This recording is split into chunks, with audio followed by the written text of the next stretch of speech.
Alors, expliquez-nous ces structures. Donc, il y a eu des curiosités dans le ciel, issues d'abord de remarques de l'armée, si j'ai bien compris, qui ont établi un terme générique pour ces événements qui se produisaient dans notre ciel. Et on a voulu s'y intéresser d'un peu plus près, et des structures sont nées. Donc, aux États-Unis, le MUFON, c'est ça, et en France, le GEPAN dont vous alliez parler. Voilà, alors, ok. Je vais essayer de remettre un peu d'ordre dans tout ça parce qu'il y a quand même des choses à dire.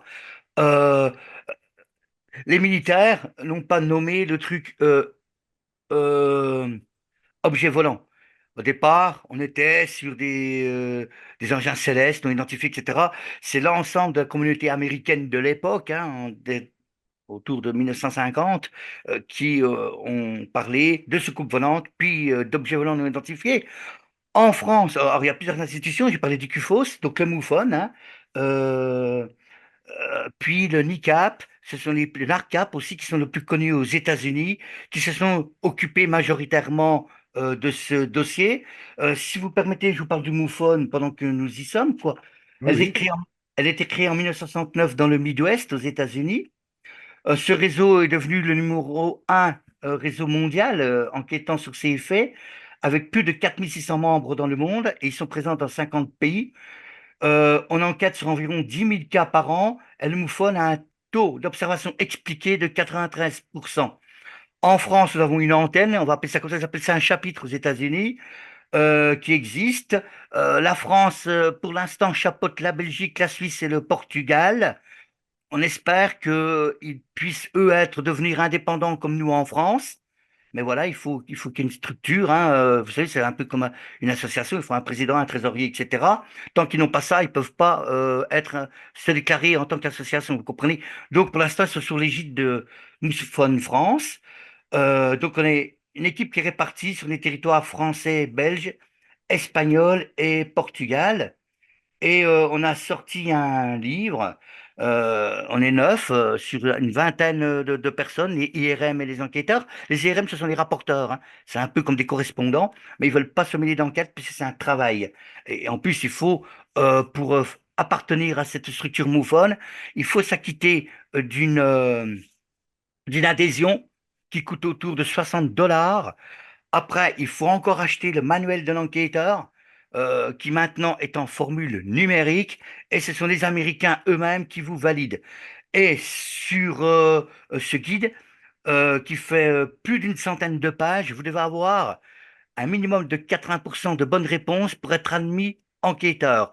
Après, vous êtes chapeauté par l'enquêteur des enquêtes, qui lui vous supervise pour euh,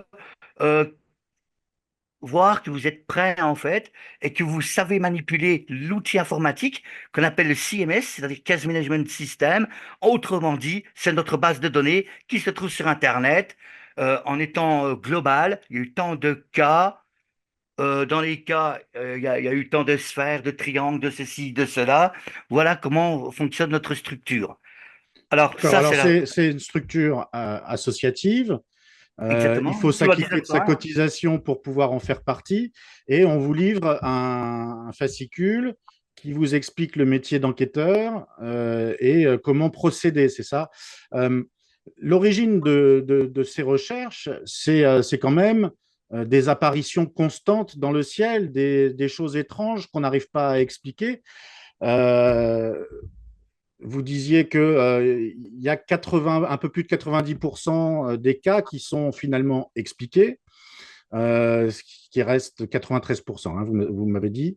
Il reste 7% de cas inexpliqués. Est-ce que c'est là-dessus que vous enquêtez principalement après? Qu'est-ce que deviennent ces cas non élucidés? Alors, au départ, les personnes disent, voilà, j'ai été témoin d'un phénomène. Alors, c'est ça que je voulais redire aussi. On préfère dire phénomène que objet. Et je vais vous dire pourquoi. La foudre, c'est un objet. Un son inexpliqué, c'est un objet. Non, on n'en sait rien. Donc, on va plutôt parler de phénomène. Et d'ailleurs, le GEPAN ne s'est pas trompé. Le GEPAN, je précise, le logo, c'est GEIPAN. GPAN, parce que GEPAN sans le I, c'était la phase avant. La phase actuelle, depuis maintenant 20 à 30 ans, il y a le I pour information, c'est-à-dire groupe d'expertise et d'information des phénomènes aériens ou aérospatiaux non identifiés. Eux, ils dépendent du CNES. Ils sont quatre IPN, donc quatre enquêteurs. Ils sont basés à Toulouse, au Centre national d'études spatiales. Et eux, ils récupèrent les rapports de gendarmerie lorsqu'il y en a. Et ce sont des professionnels. Nous, nous sommes des bénévoles.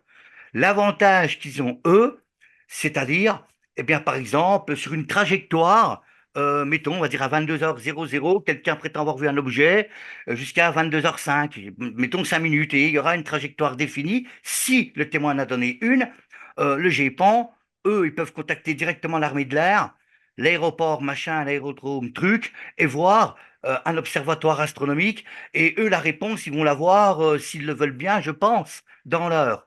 Nous, on n'a pas pignon sur rue par rapport à ça, donc on va essayer de se renseigner, mais il y a une chance sur deux que les militaires nous répondent, parce qu'ils n'ont pas de compte à rendre.